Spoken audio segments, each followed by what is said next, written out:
Hello hi మీ అందరికీ నమస్కారం. Good morning. మంచి గుడ్ మార్నింగ్, వేడి వేడి కాఫీ లాంటి గుడ్ మార్నింగ్, చల్లటి చంద్రుడు లాంటి గుడ్ మార్నింగ్. అబ్దుల్ కలాం గారు మనకి రాష్ట్రపతిగా చేశారు, మీ అందరికీ తెలిసిందే. వారు ఒక బుక్ రాశారు. ఆ బుక్ వింగ్స్ ఆఫ్ ఫైర్, ఒక విజేత ఆత్మకథ. ఈ బయోగ్రఫీ చదివే టైం నాకు కొద్దిగా దొరికింది. ఇందులో ఆయన ఒక మాట అన్నారు, ఇది మన పోటీ పరీక్షలకి ప్రిపేర్ అయ్యే పిల్లలకి ఈ కొటేషన్ బాగా బాగా ఇన్స్పైర్ చేస్తుంది, గ్రూప్స్కి ప్రిపేర్ అయ్యే మీలాంటి పిల్లలకి. ఆ కొటేషన్ ఏంటంటే, దిగులు పడకు, దిగులు పడకు, చిర్రు బుర్రులాడకు. దిగులు పడకు, చిర్రు బుర్రులాడకు, నిస్పృహ చెందకు. మనకి అవకాశాలు ఇప్పుడే మొదలయ్యాయి. మనకి అవకాశాలు ఇప్పుడే మొదలయ్యాయి. గుర్తుంచుకో, ఏదో ఒక కార్యం మీద దేవుడు నిన్ను ఈ భూలోకానికి పంపించాడు. గుర్తుంచుకో, ఏదో ఒక కార్యం చేయడానికి దేవుడు నిన్ను భూమి మీదకు పంపాడు. నీ ద్వారా ఇంకా గొప్ప పనులు మొదలవ్వలేదు. మొదలవలసిన అవసరం ఇప్పుడున్నది అన్నారు అబ్దుల్ కలాం తన ఆటోబయోగ్రఫీలో. దిగులు పడకు, చిర్రుబురులాడకు, నిస్పృహ చెందకు. మనకి అవకాశాలు ఇప్పుడే మొదలయ్యాయి.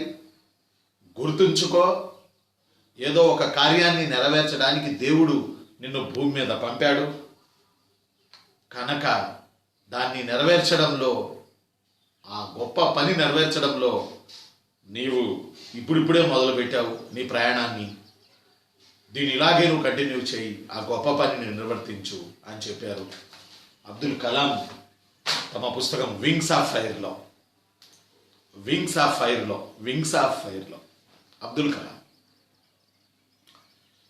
అంటే దీని అర్థం చాలా ఉంది. మనం ఒకసారి చదువుతూ ఉంటాం, చదివి నిరాశలోకి వెళ్ళిపోతాం, నిస్పృహలోకి వెళ్ళిపోతాం, ఆందోళనలోకి వెళ్ళిపోతాం. అవి వస్తాంలే, ఏం చదువుతాంలే, అబ్బా అది ఏది. అదే అమ్మాయిలు అయితే, ఈ చదివావు చాలు ఇక రా అని ఇంట్లో పిలుస్తూ ఉంటారు. ఇక చాలులే ఇక రా, ఊళ్ళో వెళ్ళాలా, రాజ్యాలు వెళ్ళాలా అని. కానీ ఒకటి గుర్తుంచుకోండి, అదేంటంటే, మనం దేవుడికి నచ్చాలి కానీ దోసిళ్లతో కాదు, గంగాణాలతో మనకి సంపద ఇస్తాడు. దేవుడికి మనం నచ్చాలి అంటే హార్డ్ వర్క్ చేయాలి మీన్స్ కష్టపడాలి. రైట్?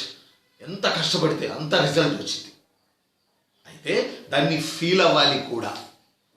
అబ్దుల్ కలాం జీవిత చరిత్రలో ఆయన చిన్నప్పటి నుంచి రామేశ్వరం అంటే అక్కడ మధురై దగ్గర, సముద్రబొడ్డు, తమిళనాడు. ఆ రామేశ్వరం దగ్గర ఆ సమీపంలో ఆయన చిన్నప్పుడు ఆ ఎగిరే పక్షులు, పంబన్, దీవి, రామేశ్వరం అని ఉంటాయి అక్కడ. ఆ ఎగిరే పక్షుల్ని చూసి తను కూడా అలా ఎగరాలని చిన్నప్పటి నుంచి అనుకున్నాడట. చిన్నప్పటి నుంచి ఆయనకు అట్లా అనుకున్నాడు. చివరికి ఆకాశంలో ఎగిరే రాకెట్లు, క్షిపణులు, ఉపగ్రహాలు తయారు చేసే స్టాండర్డ్కి, ఆ సాంకేతిక నైపుణ్యంలో నెంబర్ 1 అయ్యారు. రాష్ట్రపతి అయ్యారు మహానుభావుడు అబ్దుల్ కలాం. సామాన్యమైన మనిషి. రామేశ్వరం శివాలయానికి 10 నిమిషాల దూరం వాళ్ళ ఇల్లు, వాళ్ళ వెనకాలే మసీదు. ఆయన చుట్టాలందరూ బ్రాహ్మిన్స్, ఆయన ఫ్రెండ్స్ అందరూ బ్రాహ్మిన్స్. మరి ఇంత గొప్ప ఒక చిన్న కుటుంబం నుంచి వచ్చిన ఆయన దేశానికి రాష్ట్రపతి అయ్యారు. అంతకుముందు ఆయన కూడా పోటీ పరీక్షలు రాసి, ఎంట్రన్స్లు రాసి, అనేక సంస్థలు రక్షణ సంస్థలు ఇంటర్వ్యూలు చేసుకుని వాటిల్లో గెలిచి చివరికి ఆ స్థాయికి వెళ్ళారు. ఆయన కూడా పోటీ పరీక్షలు రాశారు. కాబట్టి ఆయనలో ఉన్నటువంటి ఇంత ఫైర్ని తీసుకోండి. ప్రపంచాన్ని వెలుగుతో నింపొచ్చు. కాల్చడం కాదు, వెలుగుతో నింపొచ్చు ప్రపంచాన్ని. నిన్ను నువ్వు గౌరవించుకో అన్నాడు పైథాగరస్, ఒక ఒక మ్యాథమెటిక్స్ శాస్త్రవేత్త. నిన్ను నువ్వు గౌరవించుకో అని. అలా మనం గౌరవించుకోగలిగితే ఎదుటోళ్ళు మనని గౌరవిస్తారు. నిన్ను నువ్వు ప్రేమించుకో అన్నారు యేసుక్రీస్తు. మీరు అడగండి ఇవ్వబడును అని బైబిల్లో రాసింది. మీరు అడగండి, నోరు తెరిచి అడగండి, ఇవ్వబడును, ఇవ్వకుండా ఉండదు, ఇవ్వబడును అని బైబిల్లో రాసింది. అర్థమట్లా? ఇప్పుడు మనం అడగాలి, దేవుడానికి ఒక ఉద్యోగం కావాలి అని. అలా మనం సిమ్టమ్స్ని పంపించుకుంటూ ఉండాలి మన బాడీకి. పంపించుకుంటూ మనం పోటీ పరీక్షలకు ప్రిపేర్ అవ్వాలి. అలా ప్రిపేర్ అయినోడు ఓడిపోయినట్టు చరిత్రలో లేదు. రైట్. మరి ఈరోజు మనం కాకతీయుల గురించి మరికొన్ని కాన్సెప్ట్లు, విషయాలు మనం చెప్పుకోవడానికి ప్రయత్నం చేద్దాం. ఇందులో భాగంగా ఈరోజు కాకతీయులలో నిన్న మనం చెరువుల గురించి మాట్లాడుకున్నాం. ఈరోజు కాకతీయులలో మరిన్ని ముఖ్యమైన అంశాల గురించి మాట్లాడుకుందాం. నేను మీకు పాఠం చెప్పట్లా, ముఖ్యమైన అంశాల గురించి నేను మీకు చెప్తా ఉన్నా, ఎందుకంటే టైం చాలదు అందువల్ల. కాబట్టి ఇక్కడ కాకతీయుల్లో ముఖ్యమైన అంశాలు వన్ బై వన్ తీసుకుంటున్నాం. నిన్న మనం చెరువుల గురించి మాట్లాడుకున్నాం. ఈరోజు కాకతీయుల హైలైట్స్ గురించి మాట్లాడుకోవడానికి ప్రయత్నం చేద్దాం. వాటిలో మీ అందరికీ తెలుసు, నేను మీకు చెప్పాను, తెలుగు మాట్లాడే ప్రజలందరినీ కలిపి ఏలిన మొట్టమొదటి పాలకులు కాకతీయులు. పర్టికులర్లీ ఆ రాజు పేరు గణపతి దేవుడు. ఈయన రాజ్యం Orissa, Kanchi, Telangana, some areas of Maratha, some areas of Karnataka and also Kosta, Andhra, Rayalaseema, ఇవన్నీ ఇతర రాజ్యంలో ఉన్నాయి, గణపతి దేవుడి రాజ్యంలో. రైట్. ఈ రెండో పాయింట్ ఏంటంటే, రెండవ కాన్సెప్ట్ ఏంటంటే, ఒకసారి పరీక్షలో అడిగారు, ఏమడిగారంటే కాకతీయ రాజుల్లో ఎక్కువ కాలం పాలించిన రాజెవరు అని అడిగారు. కాకతీయుల పాలనా కాలంలో ఎక్కువ కాలం పాలించిన రాజెవరు అని అడిగారు. ఆన్సర్ గణపతి దేవుడు అని పెట్టాడు. ఎక్కువ కాలం longest period ruler in Kakatiya kingdom known as Ganapati Deva. ఈయన సుమారుగా 1199 నుంచి 1262 వరకు పాలించాడు. 1199 ఎక్కడ, 1262 ఎక్కడ అంటే 63 ఏళ్ళు పాలించాడు. 63 ఏళ్ళు చిల్లర పాలించాడు గణపతి. 5 ఏళ్లకే ఇప్పుడున్న సన్నాసుల్ని మనం భరించలేకపోతున్నాం. 5 ఏళ్ళకి. అలాంటిది మరి మనం గమనించాలి, 62 ఏళ్ళు 63 ఏళ్ళు ఒక రాజు పాలించాడు అంటే అది గణపతి దేవుడికే అది దక్కుతుంది. రైట్. నిజం, గణపతి దేవుడికి అది దక్కుతుంది. అయితే అంతకన్నా మించి మనం గుర్తుపెట్టుకోవాల్సిన మరొక ముఖ్యమైనటువంటి పాయింట్ ఏంటంటే, లాంగెస్ట్ రూల్ చేశాడు గణపతి దేవుడు కాకతీయ పీరియడ్లో. ఇది చాలా ఇంపార్టెంట్. అలాగే ఇన్ ది సేమ్ వే మనం గుర్తుపెట్టుకోవాల్సినటువంటి మరొక ముఖ్యమైన పాయింట్ ఏంటంటే, ఏది ఈ గణపతి దేవుడికి సంబంధించిన అంశాల్లో, గణపతి దేవుడు కాకతీయ రాజ్యానికి తొలుత ఏమంటాం దాన్ని మనం, కాకతీయ రాజ్యానికి గణపతి దేవుడు తొలుత ఎలా పాలించాడు, ఏ విధంగా పాలించాడు అని అంటే, కాకతీయ రాజ్యానికి తొలుత గణపతి దేవుడు సేనానిగా, తర్వాత కాకతీయ రాజ్యానికి రాజుగా, ఆ తర్వాత కాకతీయ రాజ్యానికి మంత్రిగా, 3 కాలాలలో 3 వైవిధ్యమైన పాత్రలు నిర్వహించాడు గణపతి దేవుడు. ఇదొక కాన్సెప్ట్. కాకతీయ రాజ్యానికి తొలుత సేనానిగా, తర్వాత మంత్రిగా, తర్వాత రాజుగా, తర్వాత మంత్రిగా రూల్ చేసింది ఎవరు అంటే గణపతి దేవుడు. రైట్. గుర్తుపెట్టుకోవాలి. Very very very important. ఎందుకు నేను మాట్లాడుతున్నానంటే, ఆయన తొలుత దేవగిరి యాదవుల వద్ద బందీగా ఉండి ఆ తర్వాత అక్కడి నుంచి బయటకు వచ్చేసి తప్పించుకుని బయటకు వచ్చి కాకతీయ రాజ్యానికి వచ్చి రేచర్ల రుద్రుడు అనే గురువు వద్ద కొన్నాళ్ళు కాకతీయ రాజ్యానికి గణపతి దేవుడు సేనానిగా పనిచేశాడు. బాగా గుర్తుపెట్టుకోవాలి. ఆ తర్వాత తాను కాకతీయ రాజ్యానికి రాజుగా పనిచేశాడు. బాగా గుర్తుపెట్టుకోవాలి. ఆ తర్వాత తన కుమార్తె తాను బతికున్నప్పుడే 1260లో రాణి రుద్రమదేవిని రాణి చేసి ఆమెకు పరిపాలన అనుభవం నేర్పడానికి ఆమె వద్ద మంత్రిగా పనిచేశాడు.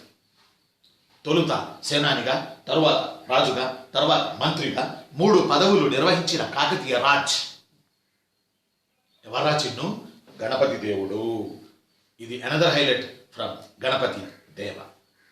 అలానే మనందరికీ తెలుసు, తెలుగు నాట తొలి మహిళా పాలకురాలు రాణి రుద్రమదేవి. తెలుగు నాట తొలి మహిళా పాలకురాలు రాణి రుద్రమదేవి. నిజం. ఇండియాలో అయితే రజియా సుల్తానా, అదే ఇండియాలో గుప్తుల పీరియడ్లో అయితే ప్రభావతి గుప్తా, అదే ఇండియాలో ఇంకో 11వ శతాబ్దంలో అయితే కాశ్మీర్ని పాలించిన రాణి Diddadevi, D I D D A, Diddadevi. Right. In the same way మనల్ని పాలించినటువంటి ఆ జమానాలో పాలించిన మొట్టమొదటి మహిళ, తెలుగు ప్రాంతాలను పాలించిన మొదటి మహిళ పాలకురాలు రాణి రుద్రమదేవి. ఆ అమ్మ, ఈమె పాలనలో మనకి మంచి కాన్సెప్ట్ ఏంటంటే, ఇటలీ దేశం నుంచి లేదా వెనిస్ నుంచి మార్కో పోలో మన తెలుగు ప్రాంతాన్ని దర్శించాడు. ఆయన ట్రావెల్స్ అనే గ్రంథం రాశాడు. ట్రావెల్స్, యాత్రలు అనే గ్రంథం రాశాడు మార్కో పోలో. రాణి రుద్రమదేవిని ప్రశంసించాడు. ఆమె పాలనను, అప్పటి ప్రజల స్థితిగతులను ఆయన ఉన్నట్లు రాశాడు ట్రావెల్స్ అనే గ్రంథంలో మార్కో పోలో. మొత్తం కాకతీయ రాజ్యం మొత్తంలో ఇద్దరు కాకతీయ రాజ్యాన్ని దర్శించారు. మొత్తం కాకతీయ రాజ్యంలో 300 ఏళ్ళు నడిచిన 970 లేదా 50 నుంచి మొదలై 1323 వరకు నడిచిన కాకతీయ రాజ్యాన్ని దర్శించింది ఇద్దరు. ఆ ఇద్దరులో కూడా మార్కో పోలో రెండో ఆయన ఆ అరబ్ దేశాలకు చెందిన వాసఫ్ అనేవాడు. వాసఫ్, WASAF, వాసఫ్. ఈ వాసఫ్ అనే ఆయన కాకతీయుల నాయంకర వ్యవస్థ గురించి రాశాడు. కాకతీయుల నాయంకర వ్యవస్థ గురించి రాశాడు వాసఫ్ అనే ఆయన. రైట్. ఇక మార్కో పోలో రాణి రుద్రమదేవి గురించి, అప్పుడున్న ప్రజల యొక్క ఆచారాలు, వ్యవహారాలు, స్థితిగతులు, సామాజిక అంశాలు, ఆర్థిక అంశాలు అన్నీ పూసగుచ్చినట్లు ఒక హారాన్ని అల్లాడు, ఒక హారాన్ని తయారు చేశాడు మార్కో పోలో తన గ్రంథమైన ట్రావెల్స్లో, యాత్రలు అనే బుక్లో. మార్కో పోలో ఏ బిరుదిస్తారంటే, అతనికి మధ్యయుగ యాత్రికులకి రాజు అని బిరుదిస్తారు. The king of medieval Indian travellers, the king of medieval Indian travellers అని బిరుదించారు చరిత్రకారు. అలానే కాకతీయుల కాలంలో గ్రామ పరిపాలన వ్యవస్థ పటిష్టంగా తయారైంది. ఇది మరో కాన్సెప్ట్. గ్రామ పరిపాలన వ్యవస్థ పటిష్టంగా తయారైంది కాకతీయుల పీరియడ్లో. ఎంత పటిష్టంగా అంటే, ఎన్టీ రామారావు వచ్చే ముందు కరణాలు, మున్సబులు, తెలంగాణ రాష్ట్రంలో అయితే పటేలు, పట్వారి, కులకర్ణి, దేశ్ముఖ్, దేశపాండే, ముకుద్దం, అర్థం అట్లా ఇలాంటి గ్రామ పాలన ఉద్యోగుల బృందాలు ఉండేవి. కరణాలు, మున్సిపల్ వ్యవస్థలు, అలానే పటేలు, పట్వారి లాంటి పరిపాలనా వ్యవస్థలు తెలంగాణలో ఏర్పాటు అవ్వడానికి కారకులు గణపతి దేవుడు కాలం నుంచి. దీన్ని క్రియేట్ చేసింది గణపతి దేవ, బాగా గుర్తుపెట్టుకోవాలి. రైట్. అలానే ఈ పటేలు, పట్వారీల వ్యవస్థ ఆ తర్వాత ఎన్టీ రామారావు గారు వచ్చి దాన్ని రద్దు చేయడం జరిగింది. మండలాల వ్యవస్థ ఆంధ్రప్రదేశ్ మొత్తం పెట్టడం జరిగింది, మీ అందరికి తెలుసు. అయితే మనం ఇక్కడ ఆ గ్రామీణ పరిపాలన వ్యవస్థకి కరణము, మున్సబు ఇలాంటి సిస్టమ్ని మొట్టమొదటిగా ప్రారంభించింది తెలుగు నాట గణపతి దేవుడు. తెలంగాణలో పటేలు, పట్వారి, కులకర్ణి, దేశ్ముఖ్, దేశపాండే ఇలాంటి సిస్టంలను ప్రారంభించింది మొట్టమొదటిగా గణపతి దేవుడు కాకతీయుల పీరియడ్లో. రైట్. అలానే మరి కాకతీయుల కాలంలో మరొక ఇంపార్టెంట్ ఏంటంటే, కత్తి ఇంపార్టెంట్, రాణి రుద్రమదేవి జారీ చేసిన మల్కాపురం శాసనం. కెమెరామెన్ గారు, రాణి రుద్రమదేవి జారీ చేసిన మల్కాపురం శాసనం. ఈ మల్కాపురం శాసనం రాణి రుద్రమదేవి జారీ చేసింది. నల్గొండ జిల్లాలో మల్కాపురం అనే చోట ఈ శాసనం దొరికింది. 1261లో రాణి రుద్రమ ఈ శాసనాన్ని జారీ చేసింది. మల్కాపురం శాసనం అంట. ఈ మల్కాపురం శాసనం మనకు ప్రధానంగా తెలియపరిచేది యుద్ధాలో, రాణి రుద్రమదేవి రాజ్య చర్చలో, లేకపోతే రాయబారి వ్యవస్థ గురించో, లేకపోతే సైన్యం గురించో. No, never. మల్కాపురం శాసనం ప్రసూతి వైద్య కేంద్రాల గురించి చెప్తుంది. మెటర్నటీ హాస్పిటల్స్ గురించి చెప్తుంది. ఒక్కసారి అడిగారు ప్రీవియస్లో మల్కాపురం శాసనం ఏ విషయాలు చెప్తుంది అని. సైనిక విషయాలు, మత విషయాలు, పరిపాలన విషయాలు, ప్రసూతి వైద్య కేంద్రాల గురించి చెప్తుంది, పశు వైద్య కేంద్రాల గురించి చెప్తుంది అని అడిగిన రోజులు ఉన్నాయి. Maternity hospitals or veterinary hospitals ఇలా అడిగారు. అందువల్ల ప్రసూతి వైద్య కేంద్రాల గురించి మల్కాపురం శాసనం చెప్తుంది. ఈమె తన రాజ్యంలో మొట్టమొదటి ప్రసూతి వైద్య కేంద్రాన్ని అమరావతి సమీపంలో మందడం అనే ఊళ్ళో ఏర్పాటు చేసిందని ఈ శాసనంలో రాయబడి ఉంది. మందడం అనే ఊళ్ళో ఇప్పటికీ ఉంది, అమరావతి దగ్గర మందడం. ఆ ఊళ్ళో ఈ ప్రసూతి వైద్య కేంద్రాన్ని గోళకి మఠంలో కలిపి ఏర్పాటు చేసిందని మల్కాపురం శాసనంలో రాయబడి ఉంది. కాబట్టి ఒక రాణి, ఒక స్త్రీకి డెలివరీ కావడం అంటే పునర్జన్మ కింద లెక్క, మనందరికీ తెలుసు. కాబట్టి వాళ్ళకి సేఫ్ డెలివరీ కోసం ఆ అమ్మ, మహిళల ఆరోగ్య సంరక్షణ కోసం ఆ అమ్మ ఈరోజు ఎలాగైతే ఆరోగ్యశ్రీ అనో, ఈరోజు ఎలాగైతే ఇది కేసీఆర్ కిట్ అనో, ఇలా రకరకాల పేర్లతో ఈరోజు పాలకులు ఎలా ఆదుకుంటున్నారో మహిళల్ని, ఆ రోజుల్లో కూడా అలాగే పురుడు పోసే కేంద్రాలను ఏర్పాటు చేసింది రాణి రుద్రమ.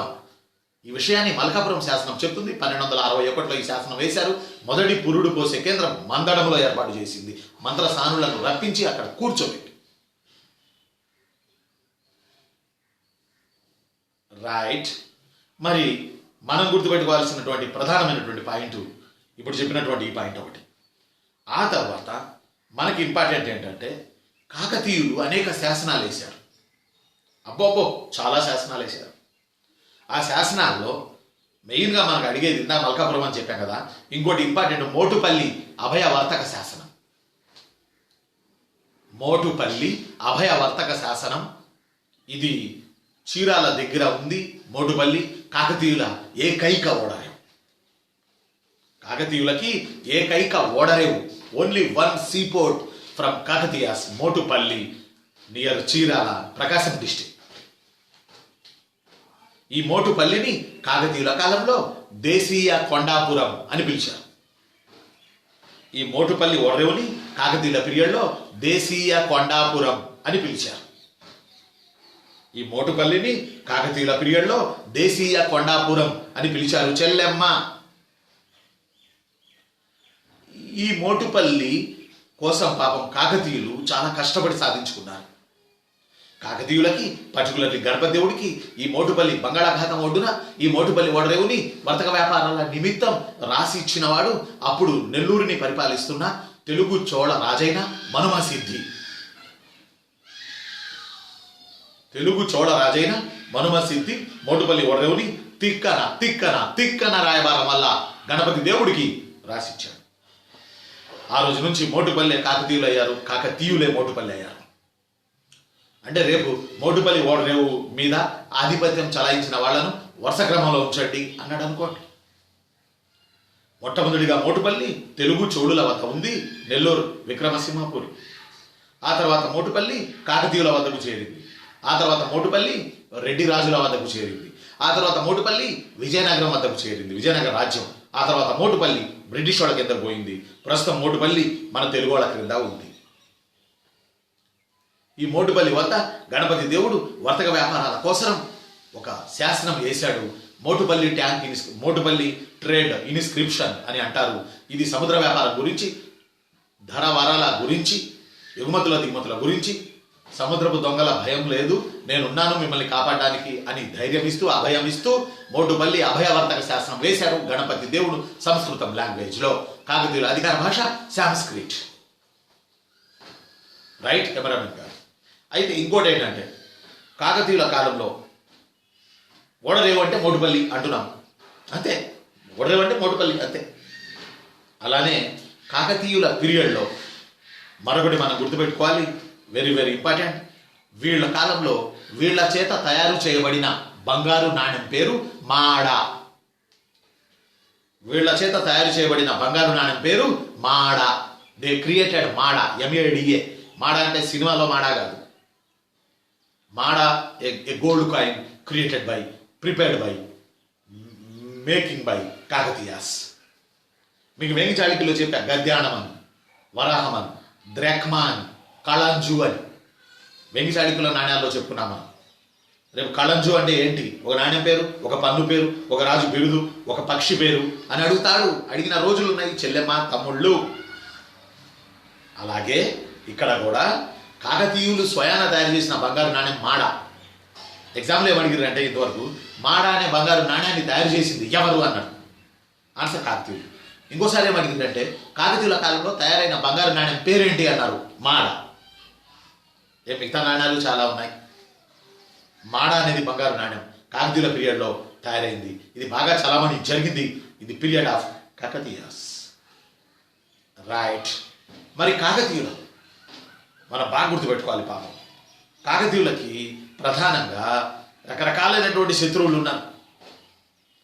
ఇంకొక బాధ ఏంటంటే కాకతీయ రాజులందరూ పొరుగు రాజ్యాల రాజుల చేతుల్లో చనిపోయారు. ఇది ఒక మంచి కాన్సెప్ట్ మనం గుర్తుపెట్టుకోవాలి ఎగ్జామినేషన్ పాయింట్ ఆఫ్ వ్యూలో. మామూలుగా అయితే బాధపడాల్సిన కాన్సెప్ట్. అరే మన వాళ్ళు ఇలా బయట రాజుల చేతుల్లో చనిపోయారా అని బాధపడాల్సిన కాన్సెప్ట్. ఎగ్జామినేషన్ పాయింట్ ఆఫ్ వ్యూలో చాలా ఇంపార్టెంట్. ఫర్ ఎగ్జాంపుల్ చూడండి, మొదటి నుంచి కనుక మనం తీసుకుంటే కాకతీయ గుండన మూల పురుషుడు. కాకతీయ గుండన బాగా గుర్తుపెట్టుకోవాలి. కాకతీయ గుండన మూల పురుషుడు, ఆరిజినేటర్ కాకతీయ గుండన అని ఆయన. ఆ తర్వాత మొదటి బేత, మొదటి ప్రోల, రెండవ బేత, రెండవ ప్రోల, ఒక్కోసారి మొదటి ప్రోల, మొదటి బేత, ఇలా కొంచెం ఆ నలుగురు రాజులు అడ్డదిడ్డంగా ఉంటుంది చరిత్రలో పేర్లు. ఏదేమైనా మొదటి బేత, మొదటి ప్రోల, రెండవ బేత, రెండవ ప్రోల, ఇది కన్ఫర్మ్ చేసుకోండి. ఈ రెండవ ప్రోల రాజుని పాపం ఓడరేవు కోసం వస్తే, ఒక ఓడరేవు కావాలి కాకతీయ రాజ్యానికి అని వస్తే, ఆ రోజుల్లో గుంటూరు జిల్లా చందవోలుని పరిపాలన చేస్తున్న చందవోలు లేదా చంద్రగిరిని పరిపాలన చేస్తున్న వెలనాటి చోళ రాజు రెండవ గోంక రాజు హత్య చేసి చంపాడు రెండవ ప్రోల రాజుని. రెండవ ప్రోల రాజు అలా చనిపోయాడు బయట పక్క రాజ్యం చేతిలో. అలానే రెండవ ప్రోల రాజు తర్వాత వచ్చిన మొదటి ప్రతాప రుద్రుడిని దేవగిరి యాదవ రాజు జైతుగి చేతిలో మొదటి ప్రతాప రుద్రుడు చనిపోయాడు. దేవగిరి యాదవ రాజు జైతుగి చేతిలో, జైత్రపాలుడి చేతిలో. మనకి రాణి రుద్రమ సినిమాలో ప్రధాన శత్రువులు దేవగిరి యాదవులని చూపించారు క్రిష్ గారు. మన గుణశేఖర్ గారు ఇది రుద్రమదేవి సినిమాలో. దేవగిరి యాదవ రాజు జైతుగి చేతిలో మొదటి ప్రతాప రుద్రుడు యుద్ధం చేస్తూ చనిపోయాడు. ఈయన తర్వాత మహాదేవుడు అనే రాజు వచ్చాడు. అతనిని జైతుగి చంపాడు, జైత్రపాల చంపాడు. ఇతని తర్వాత ఆయన మన గణపతి దేవుడు కొంచెం యవనంలో ఉండి తన తండ్రిని చంపాడని జైతుగి మీద యుద్ధానికి దిగితే జైతుగి గణపతిని తీసుకువెళ్ళిపోయి దేవగిరి కోటలో యాదవ రాజ్యంలో మహారాష్ట్రలో బందీగా చేశాడు. ఎవరిని? గణపతి దేవుడు రాజ్యానికి రాకముందు కొన్నాళ్ళు ఏ రాజ్యంలో బందీగా ఉన్నాడు? యాదవ రాజ్యం, దేవగిరి, మహారాష్ట్ర. తర్వాత బయటకు వచ్చిన గణపతి దేవుడు పరిపాలన చేశాడు, ఎక్కువ కాలం పరిపాలన చేశాడు కాకతీయ రాజ్యాన్ని. మనందరికీ తెలిసిందే కెమెరామెన్ గారు. అయితే కెమెరామెన్ గారు గణపతి దేవుడు చివరికి నెల్లూరు జిల్లాలో నెల్లూరు పక్కనున్న ముత్తుకూరు దగ్గర జరిగిన యుద్ధంలో, అంటే పేరు కూడా ముత్తుకూరు యుద్ధమే, ముత్తుకూరు దగ్గర జరిగిన యుద్ధంలో ఆ పాండ్య రాజు, తమిళనాడులోని మధురైని పాలిస్తున్న పాండ్యరాజు జటావర్మ వీర సుందర పాండ్యుడి చేతిలో హత్యకు గురై చనిపోయాడు మన గణపతి. బయట వాళ్ళ చేతుల్లోనే